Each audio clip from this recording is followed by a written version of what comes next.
What if everything you thought you knew about Game of Thrones wasn't the full truth? What if the story we watched unfold was only the surface while something far deeper, quieter, and far more tragic was happening underneath? What if Jon Snow was never a bastard? What if Tyrion was never truly a Lannister? What if the Hound didn't die at all, but chose to disappear? Tonight, we're not just revisiting theories, we're stepping into the hidden layers of George R.R. Martin's world. World where secrets don't just shock you, they change how you feel about every character you thought you understood. Some of these will hit you like a revelation, will feel like heartbreak you somehow missed the first time, so take a breath and listen closely, because Westeros was never just about power, it was about truth, buried beneath silence. Theory 1. R+L J. The secret that was never meant to be Snow was never meant to live the life. He lived not as a bastard, not as an outcast, not as someone constantly searching for where he belongs.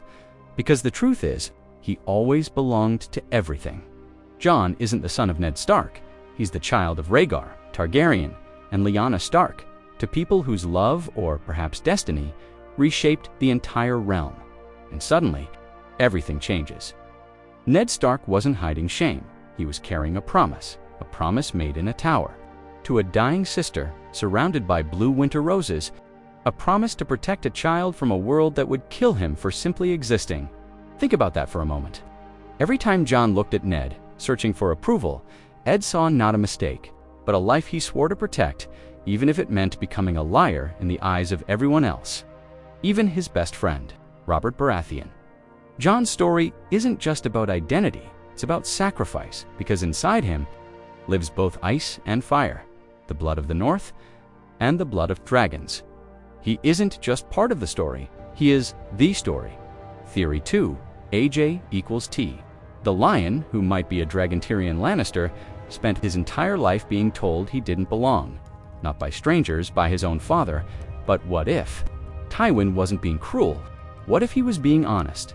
There's a quiet, unsettling possibility that Tyrion Lannister is not truly Tywin's son, but the child of Aerys to Targaryen, the Mad King.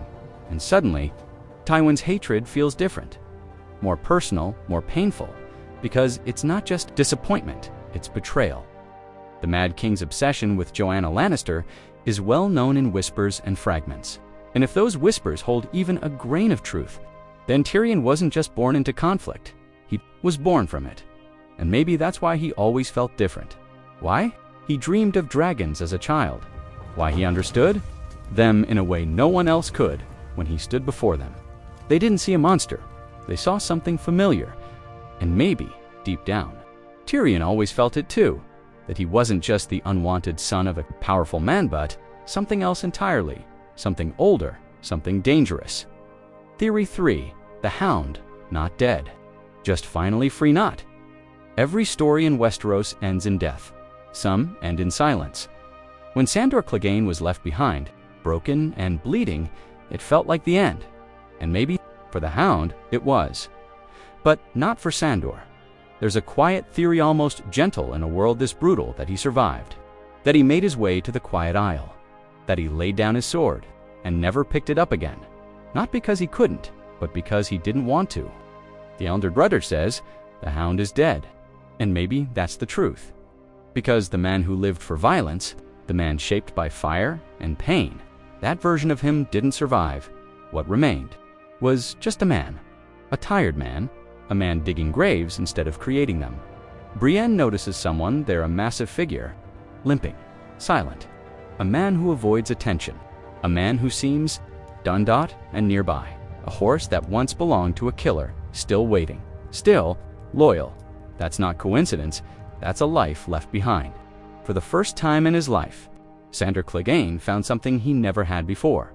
Peace. Maybe these aren't just theories, maybe they're reminders that in Game of Thrones, the biggest truths were never shouted. They were hidden, in silence, in glances, in things left unsaid. A promise, a secret, a man who chose to stop being a monster, and once you see it, you can't unsee it, because the game was never just about Thrones, it was about the people who were never meant to sit on them, but changed everything anyway. Theory 4. Lyanna Stark as the Knight of the Laughing Tree.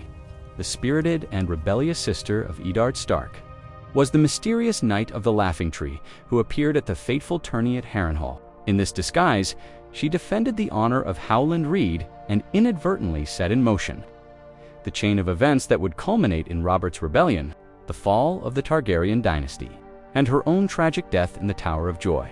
The great tourney at Harrenhal was meant to be a celebration of chivalry and pageantry, but it became the stage for a romance that would reshape the Seven Kingdoms. When Mira Reed told Bran Stark the story of the Crannogman and the Mystery Knight, she was recounting more than just a tale of adventurers. She was describing the moment when Lyanna Stark's fierce sense of justice collided with Prince Rhaegar Targaryen's growing obsession with prophecy, creating a spark that would ignite a war. The Mystery Knight appeared as if from a fever dream, short of stature and clad in ill-fitting, mismatched armor that seemed hastily assembled from whatever pieces could be found. The knight's shield bore the image of a laughing weirwood tree, its carved face seeming to mock the very notion of southern chivalry. This unexpected champion emerged specifically to defend Howland Reed, the Crannogman who had been bullied and assaulted by 3 squires, serving knights from prominent houses, but Lyanna Stark had already intervened once that day, fiercely berating those same squires and tending to Howland's injuries with her own hands, demonstrating both her protective nature and her complete disdain for bullies who preyed upon the weak. The clues, pointing to Lyanna's identity as the Mystery Knight, are woven throughout Mira's careful narrative. The knight's notably short stature fits perfectly with Lyanna's build. She was described as small and slender, quite unlike her tall brothers. The mismatched armor suggests pieces hastily borrowed or assembled, exactly what a young woman would need to do to disguise herself for a joust. Most tellingly, the booming, disguised voice that the knight used speaks to someone actively trying to hide their true identity, particularly someone whose natural voice might give away their gender. Lyanna possessed both the motivation and the skill to carry out such a bold deception. Her renowned wolf blood, the term used to describe the wild, fiery, and independent spirit that ran through certain Starks, combined with her established skill as a horsewoman, made her uniquely capable of conceiving and executing such an unconventional act. She had clear reason to champion Howland Reed, who was not just any victim, but her father's loyal bannerman and a friend to the Stark family. Her sense of justice wouldn't allow such cruelty to go unanswered, even if it meant defying every convention of proper ladylike behavior. The choice of a laughing weirwood tree for her shield's blazon was far from random. It represented a potent and deliberate statement of northern identity, a reaffirmation of her connection to the old gods and the ancient ways in the midst of a tourney dominated by southern chivalric traditions and political maneuvering. The laughing aspect of the weirwood could reflect her own rebellious, spirited nature, or perhaps serve as subtle mockery of the arrogant squires she had bested, or even the rigid social conventions that she consistently chafed against throughout her short life. Prince Rhaegar Targaryen was tasked by his increasingly paranoid father, King Aerys II, to find and unmask this mystery knight who had embarrassed several noble houses and made a mockery of their squires. According to the theory, Rhaegar did discover the knight's identity, and when he found it to be Lyanna Stark, he became completely captivated by her spirit, beauty, and the fierce courage that had driven her to such an audacious act.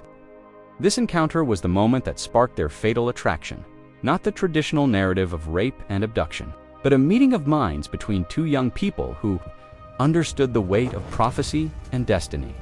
His subsequent act of crowning Lyanna as the Queen of Love and Beauty at the tourney's conclusion, passing over his own wife, Elia Martell, in front of the entire assembled nobility, was both a public declaration of his fascination and a deliberate provocation that shocked the realm. That crown of blue winter roses wasn't just a romantic gesture. It was Rhaegar's way of acknowledging that he had found his ice to balance his fire. The Northern Wolf, that prophecy, demanded he unite with to produce the prince that was promised. Theory 5. The Grand Northern Conspiracy. The North remembers, in the aftermath of the Red Wedding's unprecedented treachery, the surviving northern houses have not truly bent the knee to House Bolton as they appear to have done. Instead, they are engaged in an intricate, carefully coordinated conspiracy to overthrow the Bolton regime, exact terrible vengeance for the massacre of their rightful lords, and restore Stark rule to the north. This shadow rebellion operates through coded messages, strategic delays, and carefully orchestrated acts of defiance that appear as mere coincidence to their enemies. The heart of this conspiracy beats strongest in White Harbor, where Lord Wyman Manderley has perfected the art of appearing to be a harmless, gluttonous fool while orchestrating one of the most sophisticated resistance movements in Westerosi history. His famous "The North Remembers" speech to Davos Seaworth revealed the depth of northern fury that simmers beneath the surface of apparent submission.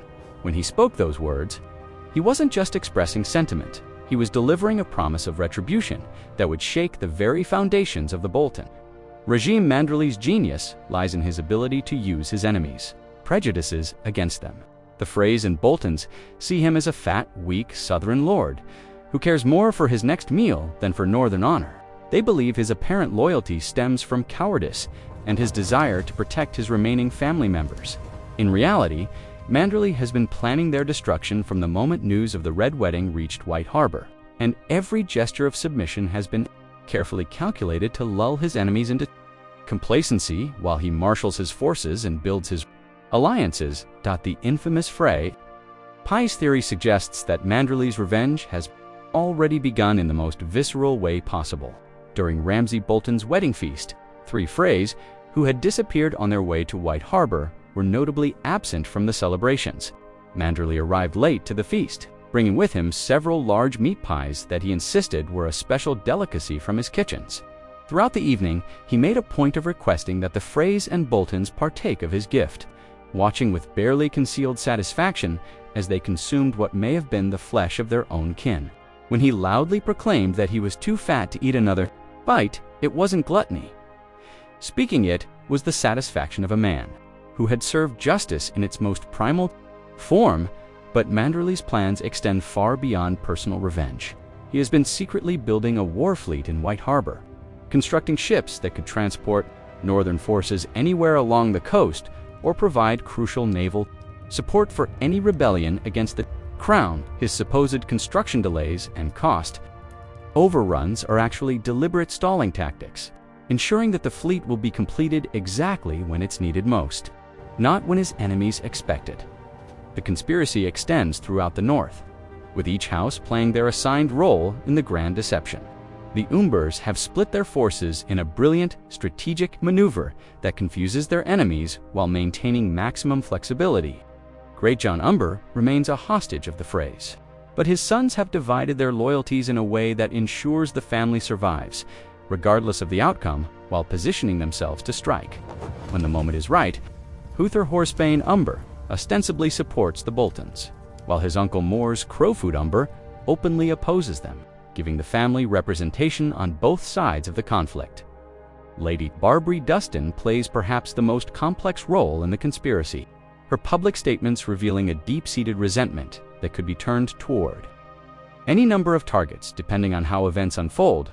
Her hatred of the Starks appears genuine on the surface, but her actions consistently undermine Bolton authority in subtle ways that suggest her true loyalties lie elsewhere. Her intimate knowledge of Winterfell's layout and her ability to move freely throughout the castle make her an invaluable asset for any plan to retake the ancient seat of Stark power. The missing element that could transform this conspiracy from a collection of individual grudges into a unified rebellion is Robb Stark's will. Before his death, the young wolf legitimized Jon Snow and potentially named him as his heir, recognizing that his half-brother was the only surviving male with Stark blood who could unite the North. This document, currently believed to be in the possession of Mage Mormont and Galbart Glover, could serve as the legal foundation for a new Northern rebellion, providing legitimacy to what might otherwise be dismissed as mere revenge-seeking. The conspiracy's ultimate goal extends beyond simple restoration. It seeks to establish Northern independence once and for all. The Red Wedding proved that Southern oaths mean nothing when they conflict with Southern interests, and the North has learned that lesson well. When the conspiracy finally reveals itself, it won't just be seeking to replace one Southern king with another, but to crown a king in the North who understands that the only way to protect Northern interests is through Northern independence. Theory 6. The Dornish Master Plan, Fire and Blood Delayed. Prince Doran Martell, the seemingly passive and cautious ruler of Dorne, has spent decades orchestrating one of the most sophisticated long-term strategies in Westerosi political history. Far from being the weak, indecisive leader that his enemies believe him to be, Doran has been patiently weaving a web of alliances, marriages, and strategic positioning that will ultimately place a Martell on the Iron Throne while simultaneously destroying House Lannister and everything it represents. Doran's master plan began forming the moment he learned of his sister, Elia's brutal murder during the sack of King's Landing, while others called for immediate war and bloody vengeance. Doran understood that true justice required patience, careful planning, and the kind of strategic thinking that could dismantle an enemy completely, rather than simply defeating them in battle. His famous words to his daughter, Arianne, "Vengeance, justice, fire and blood," weren't just expressions of anger, but a promise of methodical destruction that would unfold over decades. The first phase of his plan involved secret negotiations with the exiled Targaryens, specifically the arrangement of a marriage pact between Princess Arianne and Prince Viserion. This agreement, negotiated through Sir Willem Darry years before Viserys's death, was designed to position Dorne as the primary supporters of Targaryen restoration while ensuring that a Martell would sit beside the new king as queen. When Viserys died, this didn't represent a failure of Doran's planning, but merely required adaptation to changing circumstances. The dispatch of his son, Quentyn, to seek Daenerys Targaryen's hand in marriage appears on the surface to be a desperate gamble by a father hoping to salvage his decades of planning. In reality, Quentyn's mission served multiple purposes that had little to do with actually securing a marriage alliance. The journey provided Doran with crucial intelligence about Daenerys, her dragons, and the political situation in Essos. It also served as a deliberate misdirection, leading enemies to believe that Doran's hopes rested on a single, vulnerable mission that could be easily thwarted. More importantly, Quentyn's mission may have been designed to fail from the beginning, serving as a necessary sacrifice to satisfy other conspirators while Doran pursued his true objective through different channels. The books that Doran provided to Arianne during her confinement to History of Westeros, a copy of the Seven-Pointed Star, a tome on Dornish law, and a book about dragons weren't random selections but carefully chosen texts that reveal the true scope of his ambitions. These books contain the keys to understanding Westerosi succession law, religious legitimacy, and the potential weaknesses of Dragonwheel rivals. Doran's ultimate strategy appears to involve manipulating the very foundations of Westerosi law and custom to create a path to the throne that bypasses traditional conquest entirely. By potentially encouraging Cersei Lannister's efforts to secure Casterly Rock for herself over her brothers, he could be laying the groundwork for the adoption of Dornish primogeniture laws throughout the realm. This would not only legitimize female inheritance, but also strengthen Arianne's eventual claim to power through legal precedent rather than military force. Simultaneously, Doran may be exploiting the rise of the Faith Militant, a movement that gained strength partly due to the chaos and moral outrage generated by his brother Oberyn's actions in King's Landing. The Faith's resurgence creates a powerful tool for undermining both Lannister legitimacy and any potential Targaryen restoration. Given the Faith's historical opposition to incestuous marriages, by positioning Arianne as a candidate who can claim descent from a legitimate Targaryen line, while avoiding the religious complications that plague other claimants, Doran creates a path to power that his enemies cannot easily counter. The true genius of Doran's plan lies in its patience and adaptability.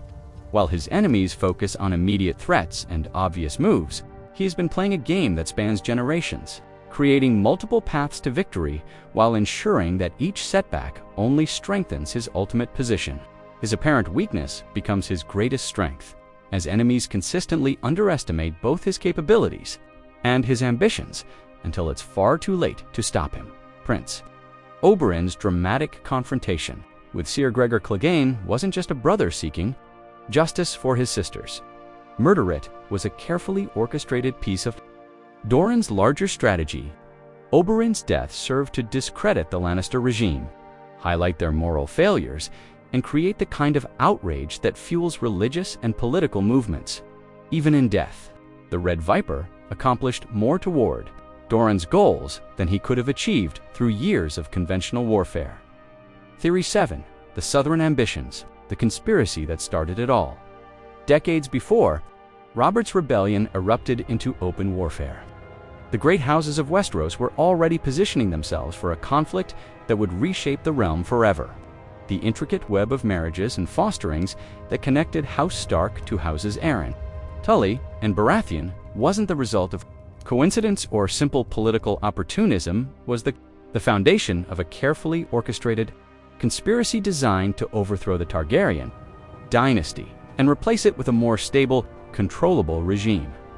The architect of this grand conspiracy was Lord Rickard Stark, whose supposed southern ambitions were actually a sophisticated understanding of how power truly worked in the Seven Kingdoms.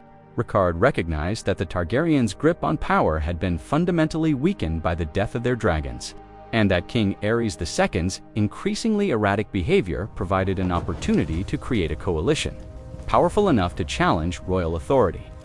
Rather than simply rebelling against an unjust king, Rickard envisioned a systematic replacement of the entire Targaryen system with something more predictable and manageable. The key alliances were forged through strategic marriages and fosterings that created bonds stronger than mere political convenience. Brandon Stark's betrothal to Catelyn Tully ensured Riverland's support for any northern initiative, while Eddard Stark's fostering at the Eyrie under Jon Arryn, alongside Robert Baratheon, created personal friendships that would prove more durable than formal treaties. Lyanna Stark's betrothal to Robert Baratheon was meant to cement the alliance while providing the coalition with a claimant who possessed legitimate Targaryen blood through his grandmother, offering a veneer of continuity that would ease the transition of power. Lord Jon Arryn played a crucial role in this conspiracy, using his position as one of the realm's most respected lords to provide legitimacy and guidance to the younger generation of conspirators. His decision to foster both Eddard Stark and Robert Baratheon wasn't random. It was a deliberate attempt to forge the personal bonds that would be necessary to hold the coalition together through the challenges of rebellion and the even greater challenges of ruling afterward. The friendships formed in the Vale would prove to be the emotional foundation upon which the entire rebellion was built. Lord Hoster Tully's involvement demonstrates the conspiracy's reach into the very heart of the realm's political structure. His negotiations with Lord Tywin Lannister regarding a potential marriage between Lysa Tully and Jaime Lannister suggest that even the Lannisters were being courted as potential allies, though Tywin's characteristic caution prevented him from committing until the rebellion's outcome was certain. This patience would ultimately serve him well, allowing him to enter the conflict at the decisive moment while maintaining plausible deniability about his earlier involvement. The conspiracy's timeline was dramatically accelerated by events beyond the conspirators' control. Prince Rhaegar's apparent abduction of Lyanna Stark and King Aerys's savage murder of Lord Rickard and Brandon Stark forced the alliance to move before all their preparations were complete and before all potential allies had been secured. What had been planned as a carefully orchestrated political transition became a desperate war for survival, with Robert Baratheon thrust into the role of rebellion leader largely because he was the most acceptable compromise candidate. Among the various factions, the shared experiences of the conspirators during the War of the Ninepenny Kings provided the initial foundation for their later alliance. Lords like Jon Arryn, Steffon Baratheon, Tywin Lannister, Hoster Tully, and Rickard Stark fought together in that conflict, forming personal relationships and mutual respect that transcended regional loyalties. More importantly, they witnessed firsthand the consequences of Targaryen decision-making and began to question whether the realm might be better served by different leadership. The ultimate goal of the Southern ambitions extended beyond simply replacing Mad King Aerys with someone more reasonable.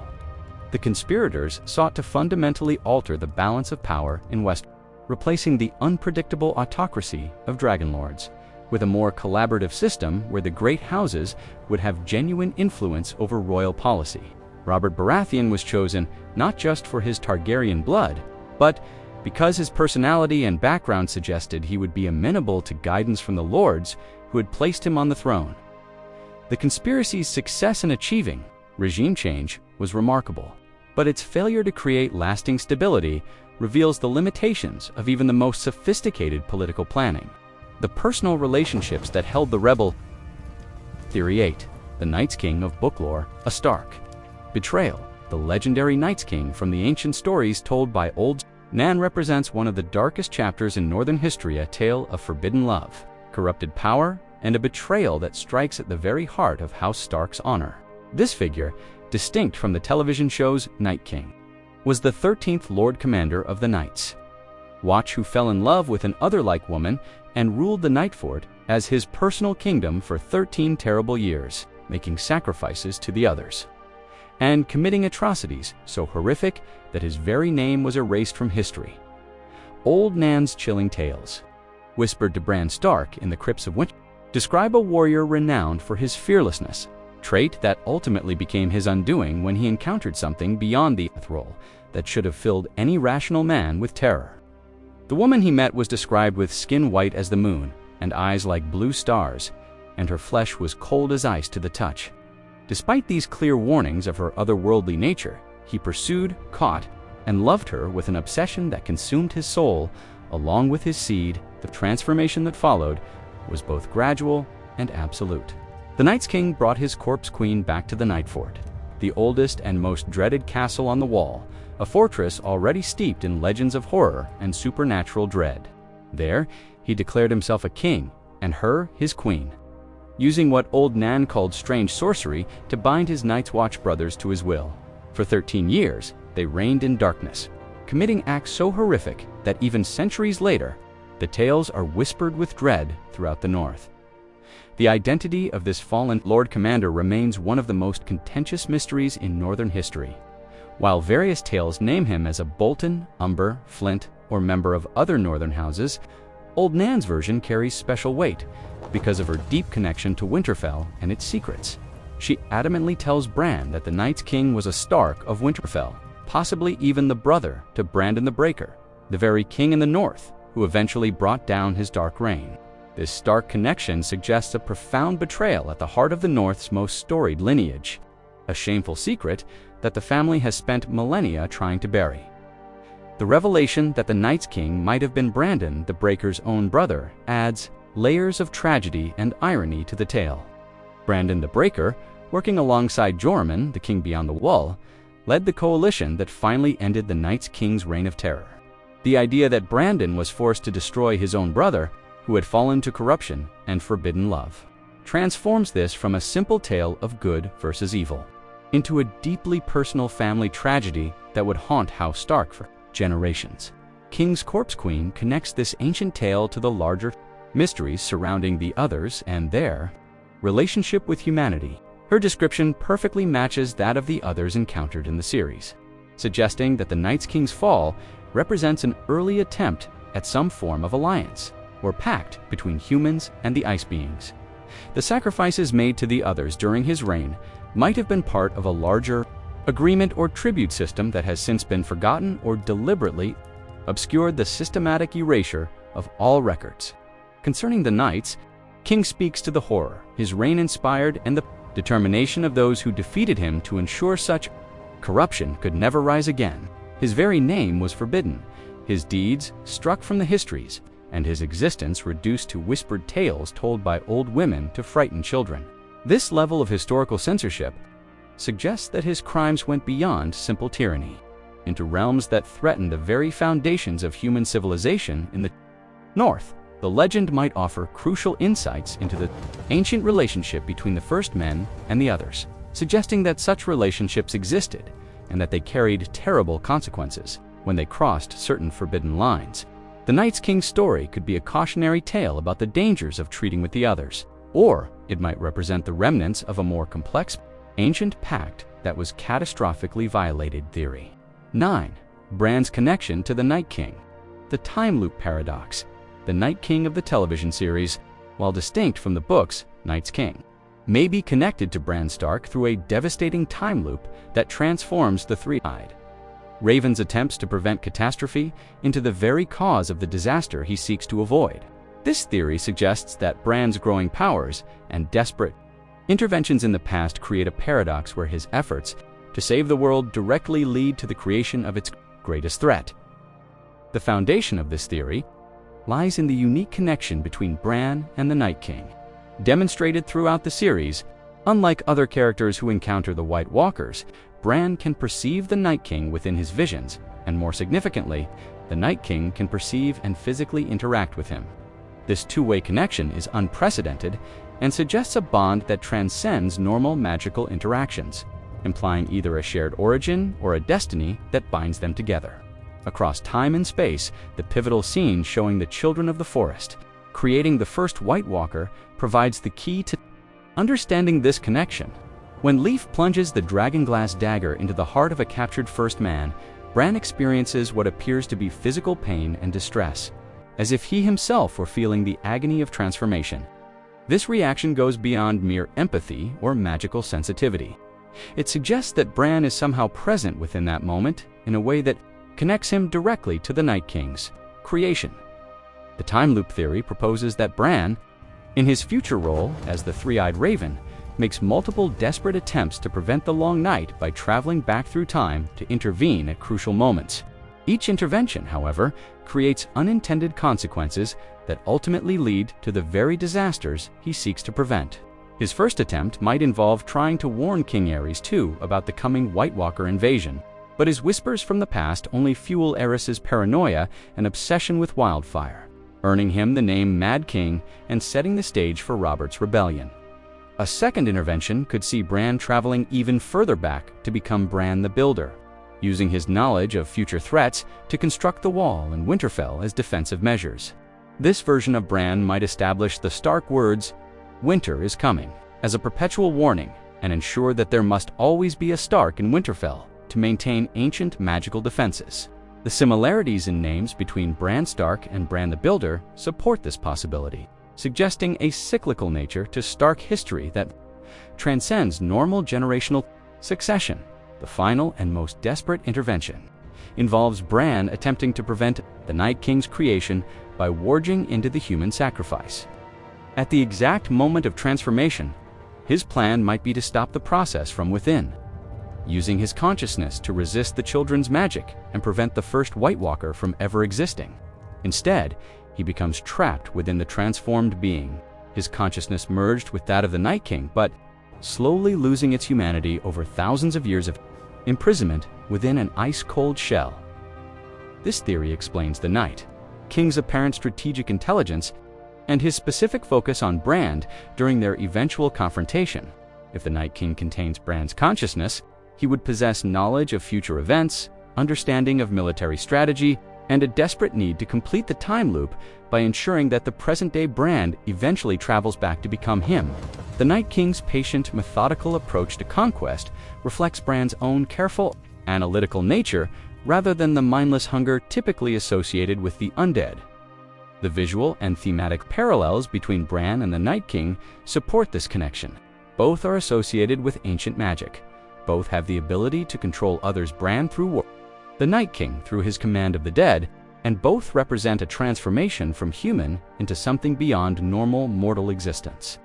The Night King's creation by the children of the forest mirrors Bran's training by the Three-Eyed Raven, suggesting parallel paths that ultimately converge into a single, tragic destiny.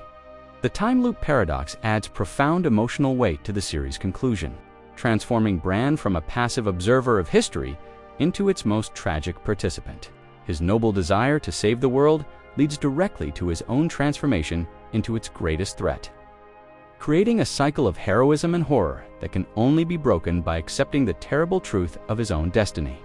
The young boy who dreamed of becoming a knight ultimately becomes something far more significant and infinitely more tragic, a king whose crown comes at the cost of everything he once was. Theory 10. Azor Ahai and the prince that was promised. The true meaning of prophecy. The ancient prophecies of Azor Ahai, reborn, and the prince that was promised have guided and misguided characters throughout the series, but their true meaning may be far more complex and metaphorical than anyone realizes. Rather than predicting the rise of a single chosen hero wielding a magical sword, these prophecies might describe the necessary sacrifice and painful choices that must be made to save the world from darkness. with multiple characters fulfilling different aspects